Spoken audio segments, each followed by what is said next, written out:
All right. Well, thank you, everyone. Appreciate you being patient with us. We're going to go ahead and get started. So, welcome to this great edition where we get to talk to Rachel. We're hosting this from Squirrel Space. Squirrel Space is a 501c3 organization that's designed to raise awareness, allyship, and advocacy for adults and families who identify as being neurodivergent. This month, we're talking to Rachel in honor of Mental Health Access Month. Neurodivergent burnout is a topic that is very important to the community, and Rachel is an expert on this. You may have heard a little bit about her book last month when we spoke, and so we're glad to have Rachel again. So thank you, Rachel, for being with us, and thank you, everyone, for joining. My pleasure to be here, and thank you so much for hosting this, Emily. Yeah, it's so exciting that we get to hear more from you, Rachel. And so for everyone joining, I want to do a quick introduction, really quick for myself. I'm the founder of Squirrel Space, and Rachel is our guest speaker today. And she also works a little bit for Squirrel Space, but has her own coaching business, which we're going to learn a lot about today. So Rachel is a certified leadership and executive coach, consultant, speaker, and award-winning author with more than 25 years of experience in corporate leadership role, including startups, national nonprofits, Fortune 100s, and global enterprises. Her mission is to empower high achievers, especially those who identify as 2E, highly sensitive, neurodivergent, or just wired differently, to embrace their unique way of experiencing the world and lead with confidence, clarity, and authenticity, and without burning out. Last time we talked to Rachel, we heard about her award-winning book, Perceptive, which is insights for leaders who feel more, process deeply, and think differently, as it reframes misunderstood and stigmatized neurotypes, including HSP and ADHD, as a set of strengths and leadership assets that come with challenges, the other side of the coin, and not as a weakness or problem to be solved. So thanks, Rachel. Anything just to say right off the top of the bat, as you're joining us here today, since this is the second time that you've been with us.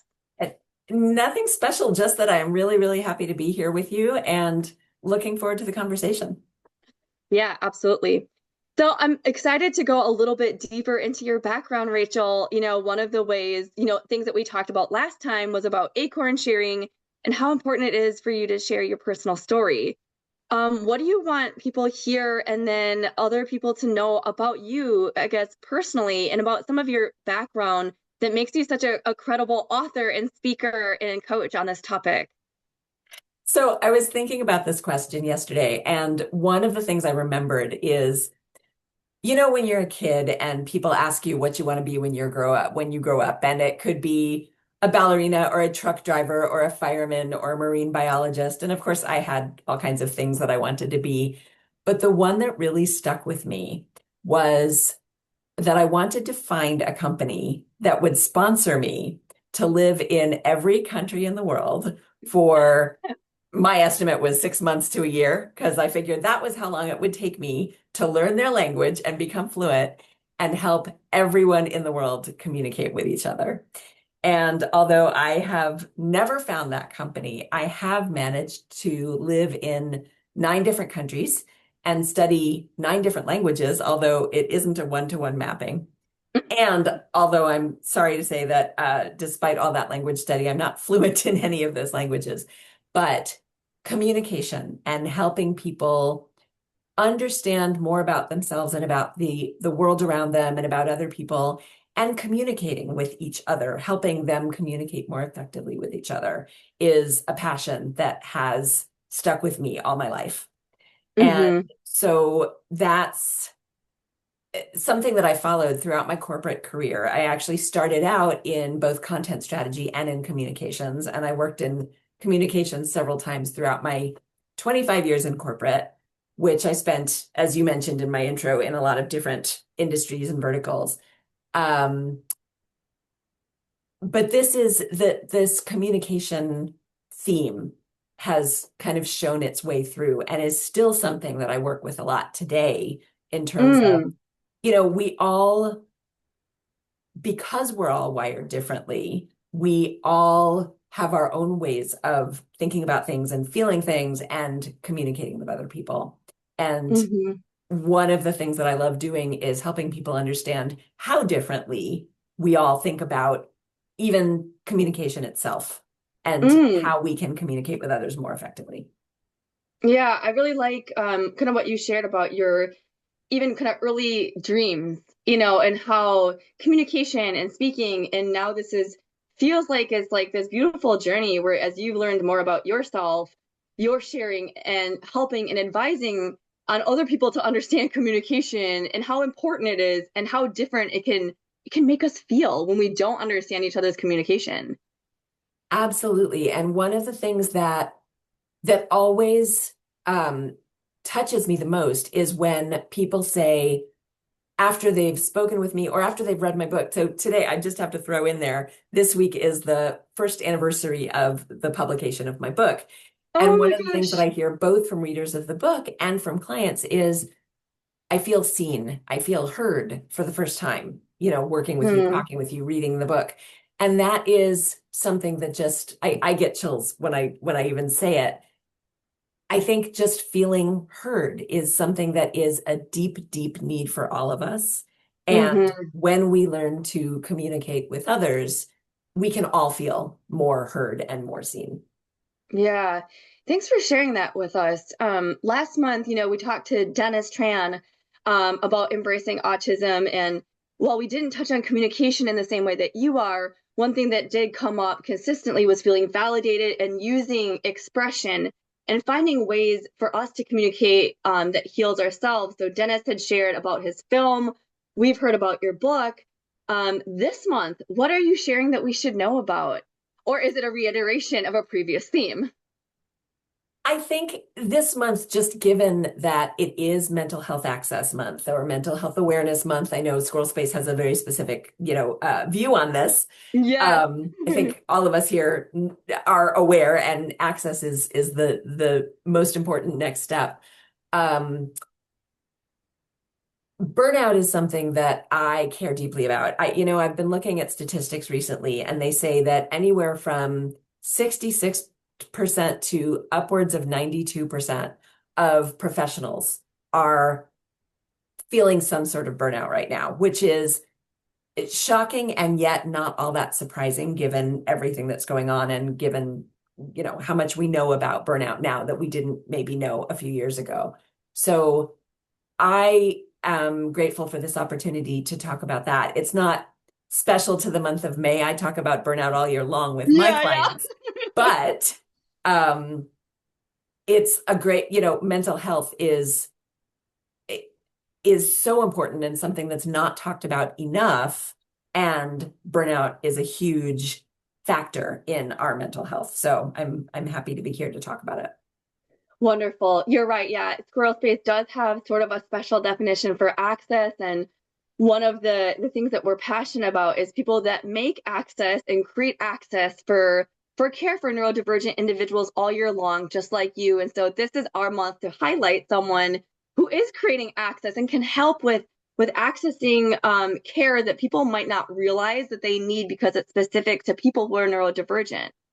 And so, can you share a little bit about your personal experience with burnout with us that helps us understand in more of a personal way how you experienced it and how you knew it was different than like normal was normal Yeah. normal burnout. And I'm very happy to share my story because this is something that I think it's, again, it comes back to the acorns and sharing these acorns and helping other people understand.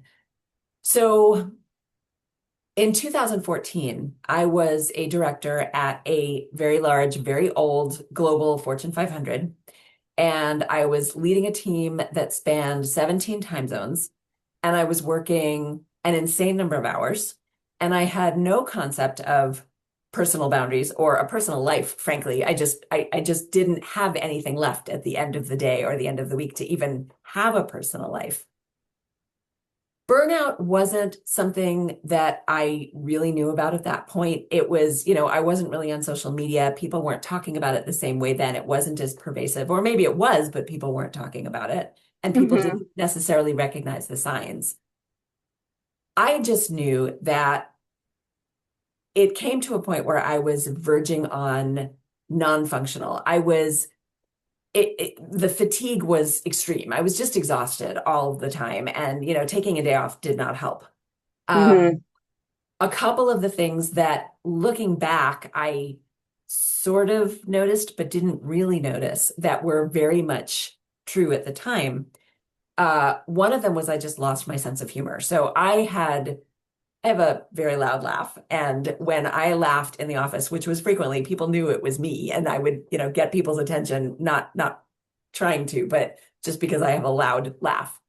Um, I lost my sense of humor. It just, nothing was funny anymore. And what I gained instead was a lot of cynicism. I was cynical about everything, and that is not my normal way of being. And there were other things too, but it got to the point where it felt like I was kind of walking through sludge. I mean, it was really, really hard to move forward. And I wasn't sleeping properly and I wasn't really eating properly. And I just didn't know what else to do. For a while, I thought, well, it's this environment. It was a very toxic environment. And I started interviewing for other jobs. And at one point I got to it came down to me and one other person for a very, very senior job at another very large tech company in Silicon Valley. And I didn't get it. And I think it was a really good thing I didn't get it. It was the universe telling me there was no way that I could have succeeded in that job for a lot of reasons. But I couldn't even go through more interviews. Like I Like had nothing physically, you couldn't left. do it. Exactly. I ended up quitting my job, selling my home, and moving to rural Peru, as you do, to find this time and the space that I needed to really start my recovery journey.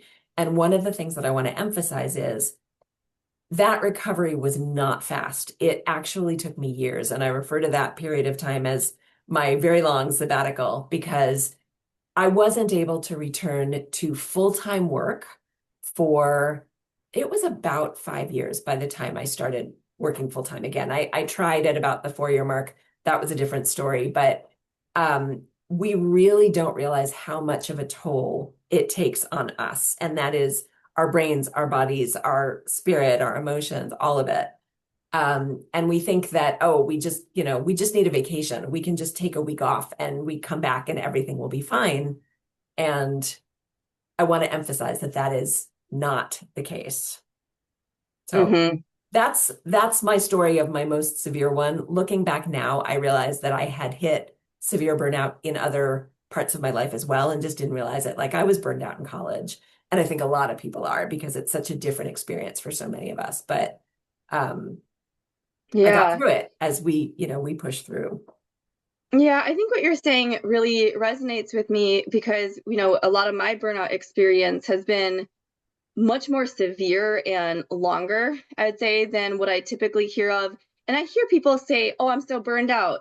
And in my mind, it clocks different. Oh, Emily, can you hear me? I don't know whether you froze or I froze. Can anyone? Oh, there you are. How, yeah, the World Health Organization looks at burnout by just defining it as like an ICD-11. Can you unpack what burnout typically means in the medical or a neurotypical community and maybe compare and contrast that with neurodivergent burnout?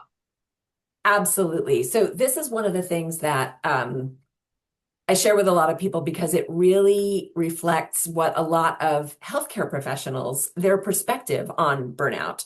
So Mm-hmm. you referred to the International Classification of Diseases. This is a publication of the World Health Organization, and I'm looking down just because I have it all written out on paper. They define burnout as a syndrome conceptualized as resulting from chronic workplace stress, and I'll come back to that, that hasn't been successfully managed. And they talk about three dimensions that characterize burnout: feelings of energy depletion or exhaustion. So I think that's a fairly common understanding. increased mental distance from one's job or feelings of negativism or cynicism related to one's job. And I mentioned how cynical I was feeling back in 2014, and a sense of ineffectiveness and lack of accomplishment. What really strikes me about the WHO definition is they say that that burnout refers specifically to an occupational context and shouldn't be applied to other areas of life. And this is where I think this is another area where the medical establishment fails neurodivergent folks. So in 2020, a researcher, I believe she's autistic, I'm not 100% sure, but she is neurodivergent, named Dora Raymaker, came up with her own definition of neurodivergent burnout, and you'll see how it sort of overlays on the WHO definition. Raymaker says neurodivergent burnout is a syndrome conceptualized as resulting from chronic life stress and a mismatch of expectations and abilities without adequate supports. And I'll come back to that in a second too. She also mentions that it's characterized by pervasive long-term exhaustion, typically 3 months or more, loss of function, and reduced tolerance to stimulus. And I think that the focus on chronic life stress and the mismatch of expectations and abilities without support makes a world of difference in terms of the way we think about, and the way, again, healthcare professionals think about burnout. There's a consultancy in the UK called Creased Puddle, and in a blog that they put out in 2023, they took Raymaker's definition of burnout and made it into a very powerful formula. So the way they wrote it is chronic stress plus expectation plus masking minus adjustments or support equals neurodivergent burnout. And I just think that's really powerful and would love to share that with a lot of healthcare professionals these days. Yeah, definitely. And I guess what's important then in terms of when you know that we're defining burnout different for neurodivergent, does that imply anything about what we need to know about the solutions or treatment or prevention of it? Absolutely. Because if you think about the WHO definition and the fact that it's supposed to be just about your career, sure. I mean, there are a couple ways you can deal with it, right? One is take a vacation and come back to the same thing over and over again. Another one is change your job or change your function or change your company, right? Basically, get a new job and deal with it. And unfortunately, that's the way a lot of healthcare providers talk about burnout and think about burnout. In fact, it just goes so much deeper than that in so many ways. First of all, a week is never going to be enough for us neurodivergent folks. We are, in essence, running 2 operating systems in our brain. And that comes from masking, that comes from the depth of processing that we're doing. It comes from a lot of different things. There are a lot of different ways to arrive at burnout. Burnout is essentially a misalignment, right? A mismatch, as Raymaker says. There are many, many, many ways to arrive at it. The only way really to prevent it, to treat it while you're in it, to recover from it, is by a massively different approach to self-care. And when I talk about self-care, I've actually heard doctors say, oh yeah, just do some self-care, like take a bubble bath, go to a spa for a day. Eat some chocolate. Yeah, thanks. Exactly. And I want to help people completely reframe their own definitions of what self-care means. Okay, yeah. Self-care is about listening to the needs of all of you. So your body, your brain, your spirit, your soul, your heart, excuse me, and mine is telling me I need to drink. It's listening to all of those needs and then addressing them, doing what they tell you you need. Our brain needs all kinds of things to function on a normal basis, right? And because of that second operating system, and because we are processing so much more than neurotypicals, we need more. And yet, so often, we are the conscientious ones, the responsible ones. We're the ones that are powering through our vacation days by checking LinkedIn and, writing emails. And no, I can't imagine who I'm talking about. That We've definitely all wasn't me done, yesterday. we've all done it, right? We are the ones who take care of everything and take care of everyone else. And we deprioritize ourselves. And what that means is we're the high achievers. We know that we can do it, so we just power through. And Mm-hmm. we sometimes forget to eat, and we have trouble sleeping, and we can spend 2 days in our office without even walking outside and getting fresh air and sunlight. We forget to keep water nearby. I can't because, as you can hear in my throat, I have really dry throat. But a lot of people I talk to, some of the clients I work with, literally forget to drink water. Mm-hmm. Um, there Yeah, are I have all hunger of these. blindness too. Yeah, exactly, exactly. Yeah. And we can get so, engrossed in whatever we're doing that we can just sit in the same chair for hours and hours staring at a screen and not even getting up and walking around. I've had people tell me they forget to go to the bathroom. They forget to do just daily Mm-hmm. self-care kinds of things. So taking time off from work is it's going to be table stakes for a lot of people. It's going to be the absolute minimum that is necessary to start recovering from burnout. But there is so much more that needs to come after that.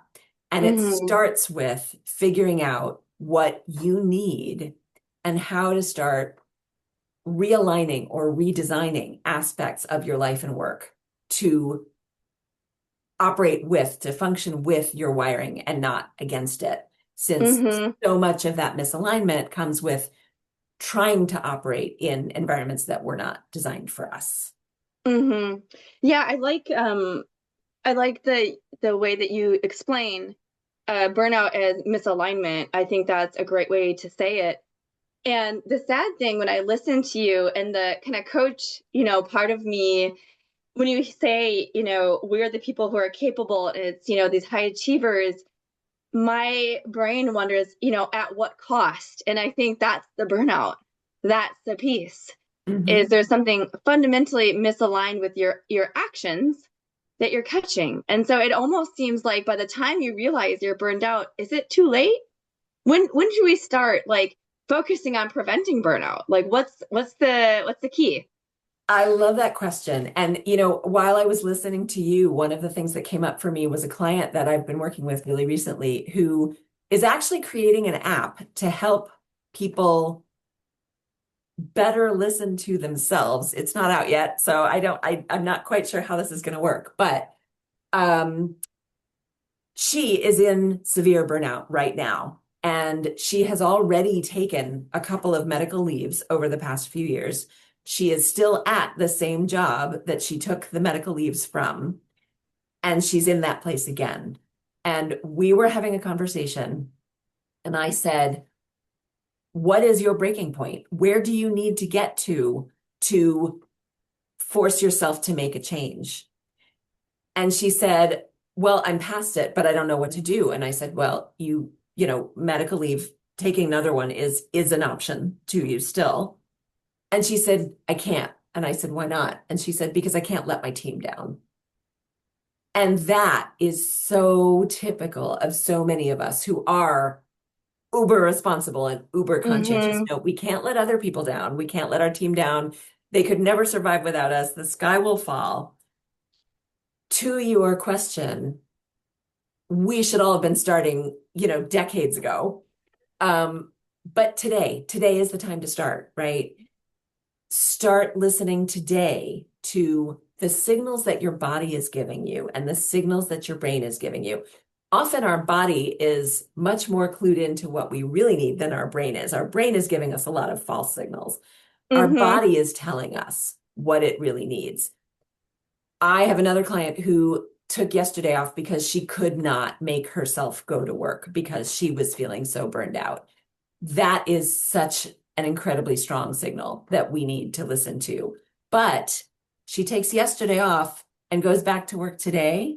Mm-hmm. What is she achieving? She hasn't changed anything. She gave herself Mm-hmm. a few hours off. She even wrote to me, though, on her day off, she felt like she needed to be productive. And I wrote back and said, what would happen if you let go of that need to feel productive?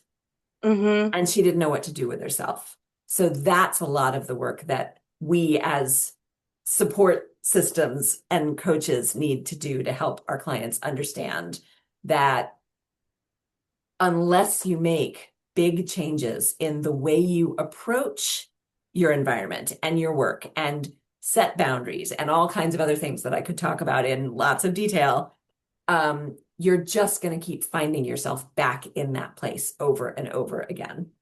Right. Yeah.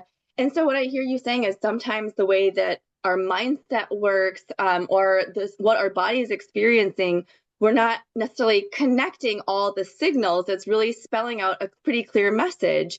And it sounds like, that is something kind of unique, unfortunately, to people who are neurodivergent, whose senses sometimes get disconnected from their mind. So tell us a little bit more. Does this relate to back to your or your burnout kind of experience, the physical exhaustion? It sounds like to me that maybe is the clearest signal that someone needs to make a big change. What can you share with people looking to make a big change, based on kind of what you have personally experienced? I will say, I think, burnout is complex for so many reasons. And one of them is that it doesn't look the same in everyone. It can be very obvious in someone else, and you might not see it in yourself. Mm-hmm. It can also look different in the same person who's experiencing it multiple times at different times in their life. And I know that happened with me. Um, I think that the physical exhaustion is probably the clearest indicator that something is off, but it's also the one of the most misleading because again, people think, "Oh, I just need a week's vacation and then I'll come back and I'll be fine." And Mm-hmm. that couldn't be further from the truth because first of all, if you're that deeply in burnout, especially for neurodivergent folks, a week is not enough time. You are not going to be feeling like yourself completely recovered after a week's time. At the same time, if you go back to that job and haven't changed anything else, you're just, as I said, gonna put yourself back into that cycle. Mm-hmm. This is a scary thing because not everyone is in a position where they can sell their home and move to Peru. And I totally get that. And I was very, very fortunate to be able to make the big changes that I made. That said, we all have choices. And sometimes we forget that. And it takes really looking at all of the choices that you have. And sometimes that means getting help from outside, asking for support, getting a coach, getting a therapist, getting a healthcare provider who really understands neurodivergent burnout, and getting different perspectives on what is going on. What are the habits that you are continuing that are preventing you from getting out of burnout and staying out of it? What Mm-hmm. are the kinds of changes that you could choose to make that may not be ideal? Sometimes we have a lot of choices and we don't like any of them. They're Mm-hmm. still choices, and you're still choosing to take yourself out of the situation that you're in. So again, it looks different for everyone, but I'm not sure I'm answering the No. question that you asked, but it's really about looking at all of the different pieces of your life and the choices that you can make to give yourself more care and to give yourself the empathy and compassion that you would give to other people who were in this situation. Because we so often are highly empathetic and compassionate and just forget about ourselves. Yeah, absolutely. Last week we heard a little bit from Myrna talking about accessing mental health resources at work, and or a couple of the resources that she mentioned, is seeking a therapist, and she also mentioned seeking a coach, and she spoke a little bit about kind of choosing, but hoping that you can share more with us, Rachel, and maybe give us a primer on coaching. What is coaching? And how does it fit in the topic of accessing mental health care related to burnout. Sure, I'd love to. And it's funny because therapy's been around forever and everybody has some kind of experience with it or knows somebody who's been to a therapist and they sort of have a sense of what it is. And coaching is still a fairly new, even though it's been around for decades, it still doesn't have the same visibility or understanding that therapy has. Hmm. And the way I see it, I have a lot of clients who say, "Oh, I'm getting into a therapy area now. We're getting into the." You can talk about the same issues in therapy and in coaching. I know, Myrna has a different perspective on this than I do because of her, background in therapy. I, my feeling about it is, so coaches don't diagnose. It's not about, what your diagnosis is. If you have a diagnosis, whether you have a diagnosis, doesn't matter to coaching. Coaching is about starting from where you are right now, figuring out where you want to be, and then figuring out how to get from here to there. And you're doing all that with the support of a coach. So a coach, unlike a therapist, is not an authority figure. They are a partner. And coaching is about a trusted partnership where you are the expert in you and in your situation and in your career and in your life. And the coach is asking you questions and helping you shift perspective, mirroring back to you, telling you what they're observing, helping you access the inner wisdom, your inner knowing that may feel inaccessible because of that mire, that sludge that I was talking about, all of the things that are going on for you. It's hard to take ourselves out of ourselves, right? Out of our own lives. So the coach is someone, assuming you find the right person, someone that with, some mutual trust there and someone with some empathy. The coach can help you shift your perspective on you and on your life and on habits and boundaries you might need to create and on things like, oh, I'm not gonna take another mental health day because I don't want to let my team down, right? Um, Coaching is the kind of coaching. So there are lots of different kinds of coaching, and coaches all have different approaches.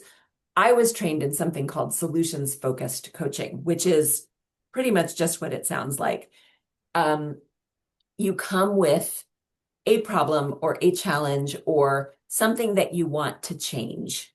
And we together look at what that transformation can look like and create a roadmap to that transformation. So that's kind of the general primer on coaching. Yeah. Okay, great. So, what should we know about like if someone's looking for a coach, how would they find you? Or yeah, tell us more specifically about RER coaching and your specific business. Sure, I would love to. So I am findable. You can Google RER coaching. It's just my initials. You can go to rercoaching.com and you can find me on LinkedIn, which is pretty much the only social media space that I hang out in. I work primarily with high achievers who, as you said before in the introduction, I might identify as 2E, twice exceptional. It's a term that I struggle with in certain ways, but a lot of people find community in it. People who are identify as neurodivergent may have a diagnosis, may suspect they're neurodivergent. Self-identification, as we know, is very, very accepted in the neurodivergent community. I love working with really smart, really capable, really competent people who have been high achievers all their lives, who are looking to make big changes, who have realized that it is time to start prioritizing themselves and investing in themselves and want their lives to turn out really differently. They want to start thriving instead of struggling. One of the Mm-hmm. things that I believe is that even though we are it's human nature to focus on our challenges. And as neurodivergent folks, we have different challenges, right? That can affect the way we work and the way we live and that show up because the world was not designed for us. And yet I love to focus on our strengths because we have so many of them. We tend to downplay them and we say, oh, yeah, but everybody can do that. It's not actually true. Everyone has different gifts and different strengths. And one of my gifts is to help other people see theirs and learn how to embrace them and to leverage them in handling everything, including the challenges, more effectively. So Yeah. I am primarily a leadership and executive coach. I define leadership fairly broadly. You don't have to have a specific title or have a big team reporting to you to be a leader. I think leaders are people who have a vision and a desire to make a change for positive in the world. And those are the people that I love working with. Hmm. Yeah. Do you find yourself working for, is it like a year if somebody signs up with you? What should they expect? What should people know in reaching out to you?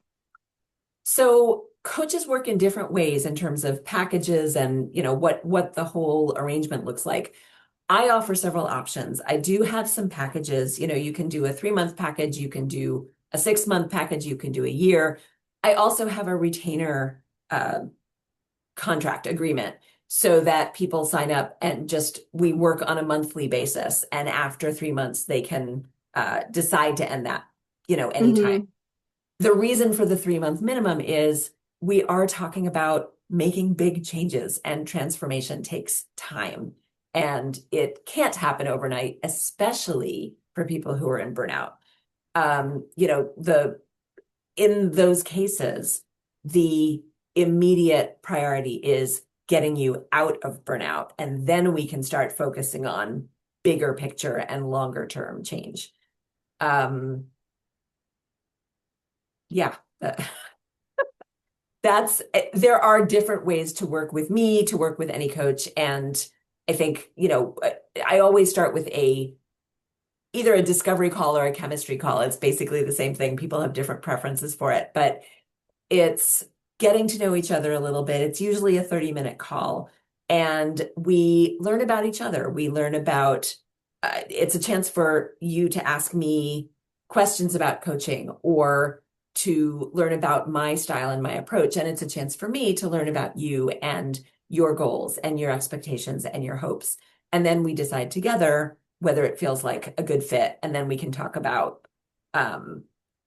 based on your specific needs and what you want to achieve, what kind of package might make the most sense or what kind of arrangement might make the most sense. Hmm. That makes sense.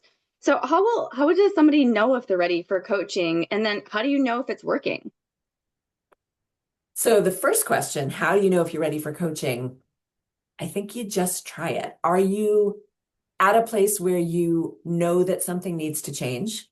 And if so, can you do it yourself or do you need some help? And the answer, as far as I'm concerned, is we all need help. None of us can do it alone, especially now in this crazy VUCA world. Um, we do need that help. So if you are ready to ask for it, then you're ready for coaching. How you know it's making a difference, that can look different for different people.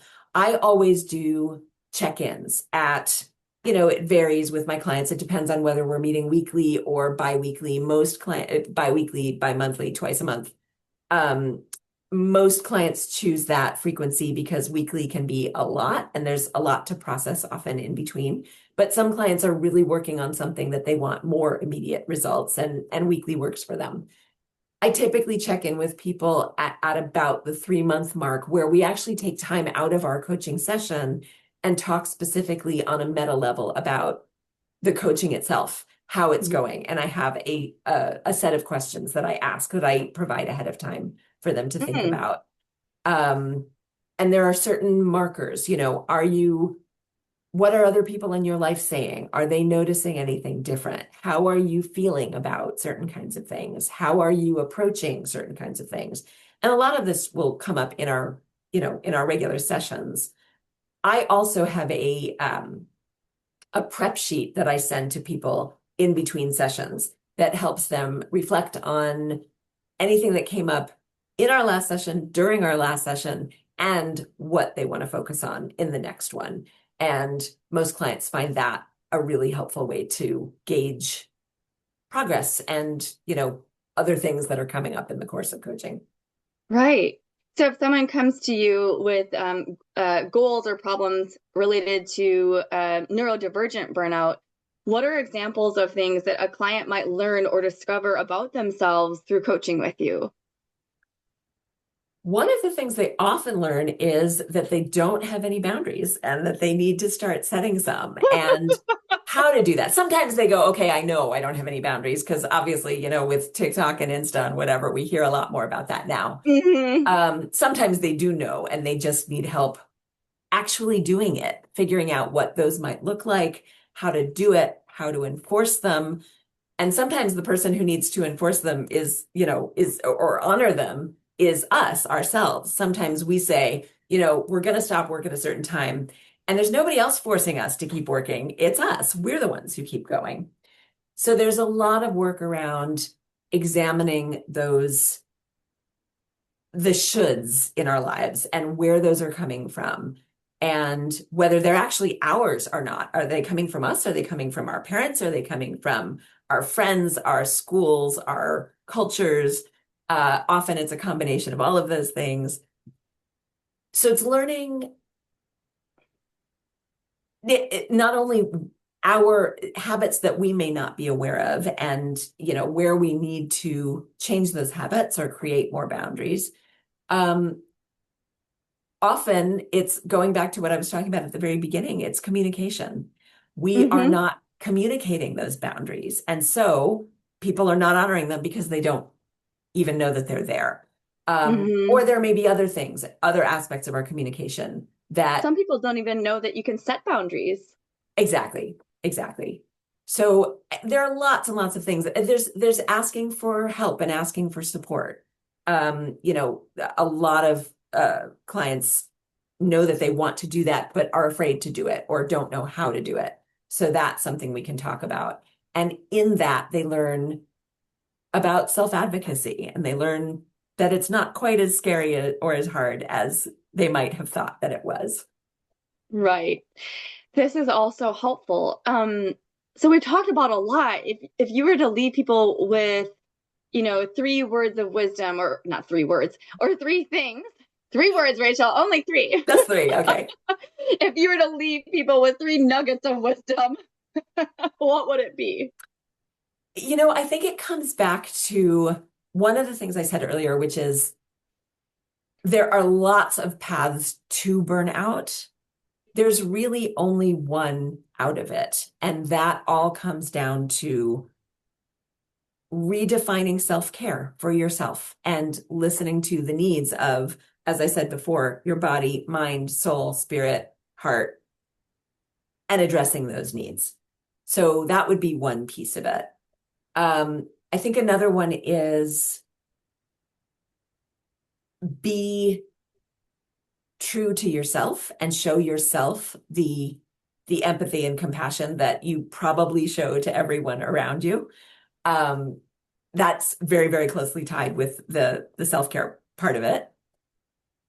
And the third one is probably just re-emphasizing that none of us can do this alone. I spent a lot of my life just powering through because I thought I had to, and because I was a strong, independent, smart person, and I didn't need any help. I could just do it, and I didn't need people to show me the way. And God, I lost a lot of time and a lot of potential support with that way of thinking.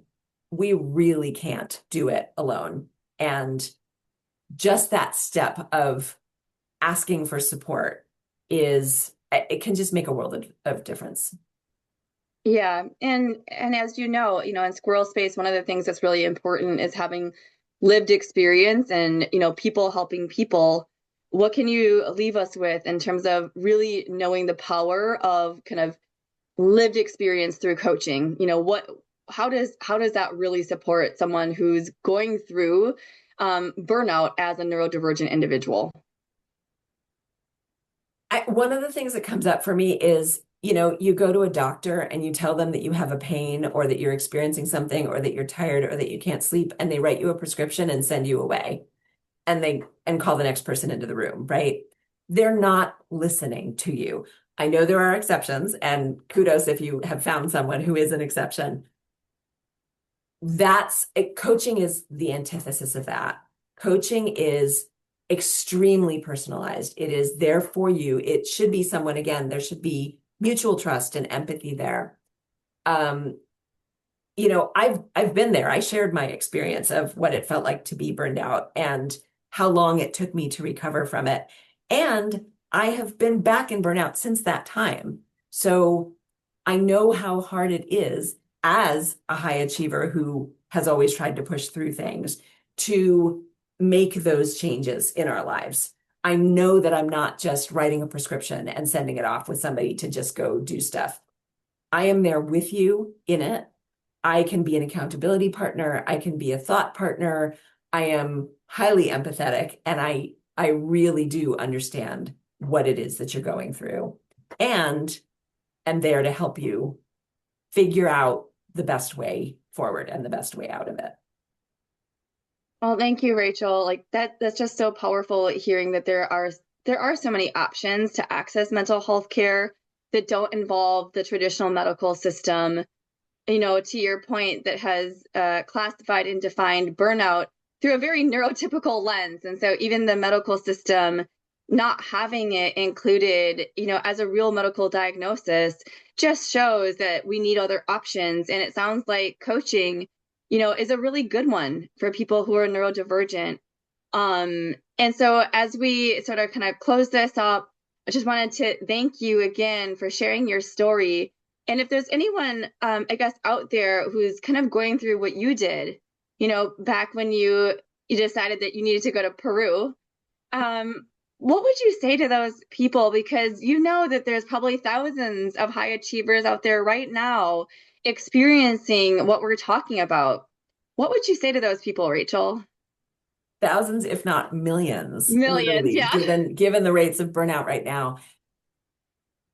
I'll say to them what I said to some of my colleagues back in 2014 when I told them what I was doing. There were a lot of people who said, I wish I could do that. You can do your own version of it. It may not be quite as extreme as, what I did. You may not need to sell your home. I didn't have a partner and I had a mortgage and I didn't have any way of paying that mortgage without working in my job. As I mentioned before, we all have choices, and sometimes it is not as easy as we might like to see what those choices are.